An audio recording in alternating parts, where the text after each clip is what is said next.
Welcome to your induction as a new NHS volunteer. Sorry to bombard you with a lot of information so soon, but in this video you will learn everything you need to make your volunteering experience as rewarding as possible. And the good news is that there's probably a lot of stuff in here that you already know. So let's get straight into it. We need to begin by saying a massive thank you first of all. Quite simply, the NHS couldn't function without people just like you. In fact, most of the world around us couldn't function without people just like you, giving up your valuable time to help others. So what are we going to cover today? We're going to talk about who exactly a volunteer is and the roles and responsibilities that they may have. We'll mention self-presentation and communication skills before thinking about health and safety. We will also discuss boundaries and why confidentiality and data protection are so important. The mandatory training is mandatory for a reason. It will help you carry out your volunteering in a manner that is not only legal, but also safe for everyone who is involved, including yourself, other volunteers, members of staff and patients. This covers information governance, health and safety, fire awareness, infection control, manual handling, equality and diversity, and safeguarding and prevent. Once you have completed this video training, you will be fully prepared for your volunteering role with the NHS. You'll have a vital part to play in delivering a great experience for patients, and you'll know exactly where to get further information if you need it. Finally, you will know how to raise concerns should they arise. Volunteers are kind, compassionate and respectful, and according to a citizenship survey in 2010, a volunteer is someone who gives unpaid help through groups, organisations or clubs entirely for the benefit of others or for the environment. There are a number of reasons why someone may volunteer. Perhaps it's a route back into employment or a valuable use of their spare time. For others, it can be a way to make an investment in themselves and boost their skills, training, social networking, business contacts or employability. It's important to remember that there are a few steps towards becoming a volunteer. In terms of formalities, you will need a minimum of one character reference, occupational health clearance, a disclosure and barring service, DBS check unless registered with their update services, and an ID check. You will also need to sign a volunteer agreement, and bear in mind that all volunteers' personal data will be stored and protected in line with data protection, so GDPR and confidentiality policy. The list of available volunteering roles at any NHS setting will change from time to time, but they can include mealtime companions, catering runners, administration and discharge volunteers, ward runners, dementia buddies and ambulance support. For any of these, you'll need to commit 4 hours per month, attend an induction and training, and adhere to all relevant policies and procedures. In return for agreeing to these commitments, the NHS has a number of responsibilities towards you. You will receive full training and support on an ongoing basis, a clear description of your role and responsibilities, a named supervisor, travel expenses, and full public liability insurance. Remember that your image affects how people deal with you, and so there are a few things to bear in mind about your self-presentation while you're volunteering and representing the NHS.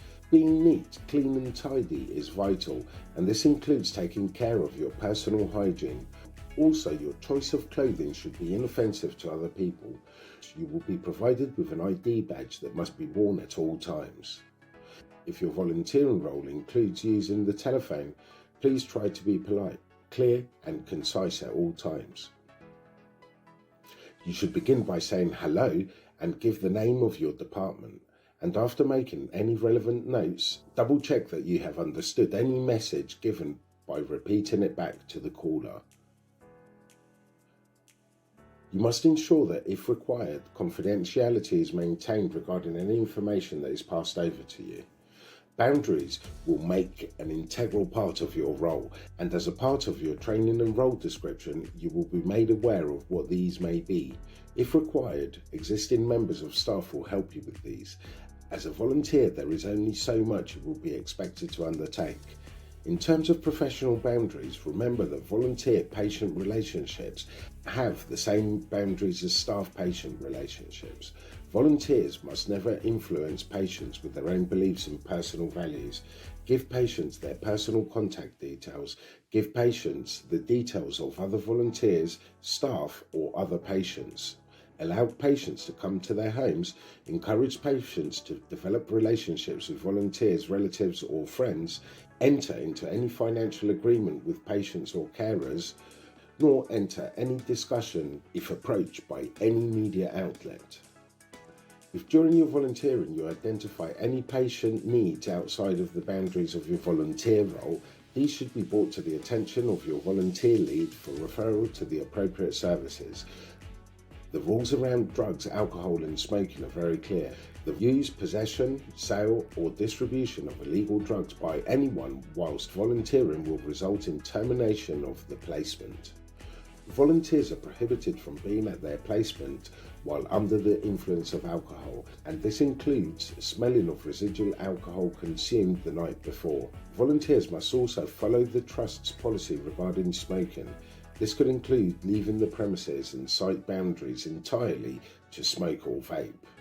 It is not acceptable for volunteers to accept gifts of money from patients or their carers. And if patients or carers offer gifts, this must be brought to the attention of your supervisor. Now it's time for the mandatory training section of this induction. Again, we have to emphasise that this will ensure the safest possible experience for everyone concerned, and it will also guarantee that you carry out your role legally. Information governance. Remember that all patients and staff information is confidential, and as so, you must not discuss or share information outside of your role. Also, any written notes containing patient information should be securely stored or disposed of in confidential waste. When using social media, you must not share or discuss patients and staff information or any relevant images. As with other areas of your role, please raise any concerns with your supervisor. Health and safety. You must report all incidents and accidents to your supervisor. It is important to make sure you follow policies and procedures. Report any unsafe activities, situations or conditions, and report accidents or near misses. Above all else, you and everyone around you has the right to work in a safe environment. Fire awareness. Remember that a fire needs 3 elements: oxygen, heat and fuel. Take away one of these elements and the fire will be extinguished. The most common cause of fires in the NHS are arson, electrical issues and smoking materials. All staff should know the location of fire exits and evacuation protocol for their working area. Please keep fire doors closed. These provide a minimum of 30 minutes protection in a fire. If you hear a continuous fire alarm, this means there is a fire in the area and you must evacuate. Emergency lighting should illuminate all escape routes if lighting fails. If you see a fire, smell smoke, suspect a fire, raise the alarm, shout "fire" or use a red call point. Remember to also follow guidance from the fire marshals. You can play your part in fire prevention by familiarising yourself with the site evacuation procedure and emergency exits, by keeping yourself and others safe if you are able to do so, and by reporting any failings related to fire safety to your manager or supervisor. Infection control. Infection prevention and control is an essential part of all health and social care practice. Sources of infection include patients, staff, visitors, equipment, the local environment, and animals and insects. The key to preventing infection is, you guessed it, regular and thorough hand washing. Thanks to recent history, we are all now more aware of proper hand washing technique than ever before, but here's a reminder. It's palm to palm first of all, then right palm over left dorsum and vice versa. Then it's palm to palm with fingers interlaced, followed by backs of fingers to opposing palms with fingers interlaced. Then it's rotational rubbing of the right thumb clasped in the left palm and vice versa. Finally, a rotational rubbing backwards and forwards with clasped fingers of the right hand in the left palm. and vice versa. Wash the wrists in a similar manner. Manual handling. As a volunteer, you will not be asked to lift heavy items, and you will not be asked to lift patients. It is important that you do nothing that you feel could cause discomfort or aggravate an existing condition. Equality and diversity. Why are these important? To provide the best service, we should respect differences and treat people as individuals. There should be equal opportunity for everyone to participate fully in this society that celebrates diversity. Diversity is about valuing differences and having respect for people, while equality is the understanding that everyone is equal to one another, no matter what difference exists between them. There are 9 protected characteristics of the Equalities Act: age, disability, race, religion or belief, sex or gender, sexual orientation, being married or in a civil partnership, and the same-sex marriage, gender identity or reassignment, and being pregnant or on maternity or paternity leave. Treating people with dignity and respect is important. Respecting diversity and treating people as individuals will ensure that people are given their legal rights without having to be an expert of the law in this area. Equality and diversity relates to every aspect of human behaviours and relationships. We all have our own opinions or some or all of the core aspects of equality and diversity, but it is important to remember that not all of them are going to be right or appropriate in today's diverse society. Prevent. Prevent is part of the government's programme for tackling terrorism, and it has 4 key streams. Pursue, which means trying to stop terrorist attacks from happening. Prevent, which is to stop people from becoming terrorists or supporting terrorism. Protect, which is trying to strengthen our protection against a terrorist attack. And prepare, which is trying to mitigate the impact of a terrorist attack. If you are concerned that a patient or a colleague is being exploited or influenced by a group that supports terrorism, you should raise this concern with your volunteer lead. It's also important to know the factors that might make an individual at risk of this happening. Personal, mental and life issues, including mental illness, isolation, family upheaval and peer pressure, can all have an impact. Also, there are external influences, such as events or issues in this country, which may lead the individual to feel alienated.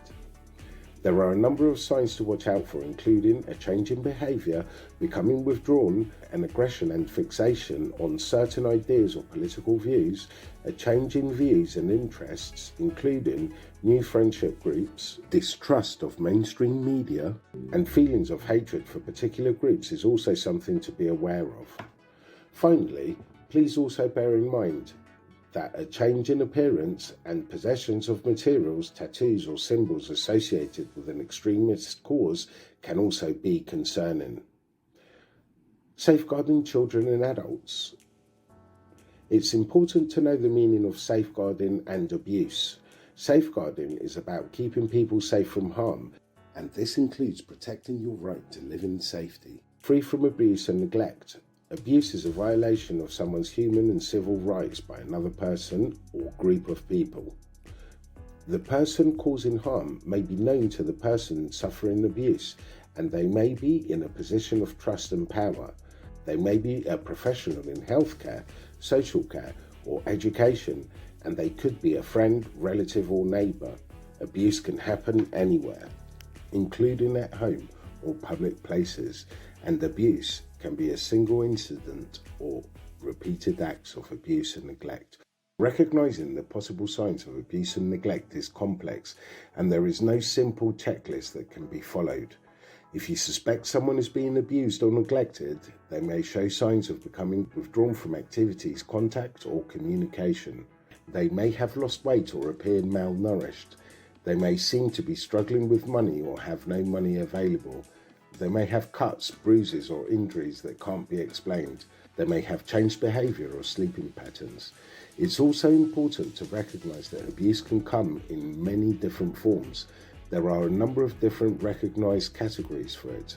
These are physical, financial or material, organisational, self-neglect, emotional or psychological, sexual, neglect and acts of omission, domestic including honour-based, discriminatory, and modern slavery or human trafficking. There are clear guidelines in place about what to do if you're concerned about someone. If you notice any of the aforementioned forms of abuse, please report to your supervisor or volunteer manager. In the event that the patient tells you something concerning, listen to them and remain calm. Even if what you hear upsets you, do not promise that you won't tell anyone what you've heard, even if they ask you not to. And if the person is being harmed or neglected, it is important to seek help from others as soon as possible. Remember that your duty to report safeguarding concerns overrides confidentiality. Thanks for completing this training. We hope that it has given you all the information that you need to get the most out of your volunteering role with the NHS, and please don't hesitate to ask if you have any questions.